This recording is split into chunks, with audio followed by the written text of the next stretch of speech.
Donc, Madame la Ministre, la procédure d'introduction des demandes de visa en vue d'un éventuel regroupement familial prévoit que celle-ci se fasse auprès de nos postes diplomatiques, ce qui est logique.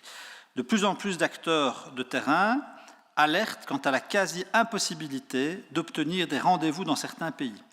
Sont plus précisément concernés nos services en Turquie, au Pakistan, au Liban et en Jordanie.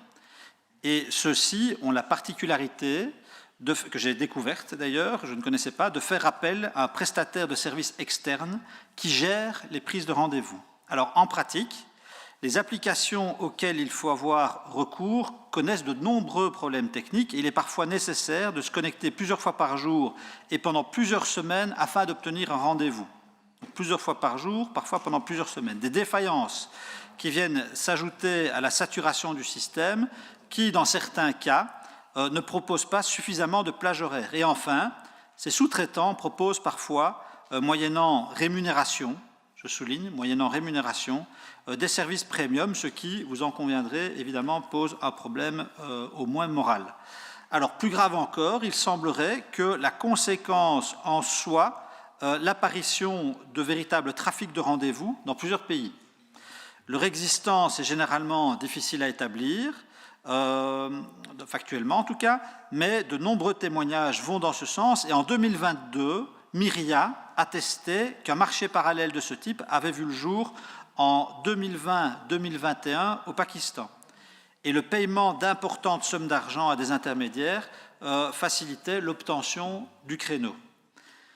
Alors, il convient de rappeler que toutes ces difficultés s'inscrivent dans un cadre où les conditions de regroupement familial sont allégées pendant la première année qui suit l'obtention du statut de réfugié ou de protection subsidiaire. Donc le temps est précieux pour ces gens et pour ces demandeurs, évidemment, qui voient le temps passer, ça crée beaucoup d'angoisse. Bon, alors, Madame la Ministre, voici mes questions, j'en ai 5. Êtes-vous informée de ces difficultés rencontrées dans les postes diplomatiques faisant appel à des prestataires de services externes? Des explications ont-elles été demandées à ce sujet et qu'en est-il ressorti? 2. Confirmez-vous l'existence d'un marché noir de revente de rendez-vous? 3. Des mesures sont-elles prises afin de lutter contre ces problèmes et si oui, lesquelles?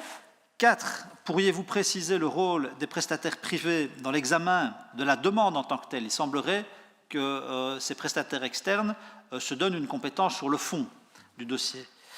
Et enfin, quels sont les moyens de contrôle des postes diplomatiques sur leurs prestataires de services et dans quelle mesure ces postes diplomatiques restent-ils accessibles pour se substituer aux prestataires de services en cas de dysfonctionnement de ces derniers? Voilà, merci beaucoup. Je suis évidemment satisfait que vous fassiez le même constat et que vous soyez bien au courant de la situation parce qu'il y a vraiment un problème en matière d'accès aux droits, considérant que voilà, s'il y a des problèmes au niveau des demandes de visa, de l'introduction des dossiers, la loi, elle, ne change pas. Et en effet, il y a 12 mois pour pouvoir bénéficier d'une procédure accélérée. Après, c'est une autre histoire. Donc, il y a un vrai souci, une vraie implication quant à l'accès aux droits des personnes. Alors, l'impossibilité pour le prestataire externe d'examiner le dossier sur le fond, je le sais, d'un point de vue légal, ce n'est pas possible, mais dans la pratique, des témoignages quand même convergent pour dire que c'est le cas.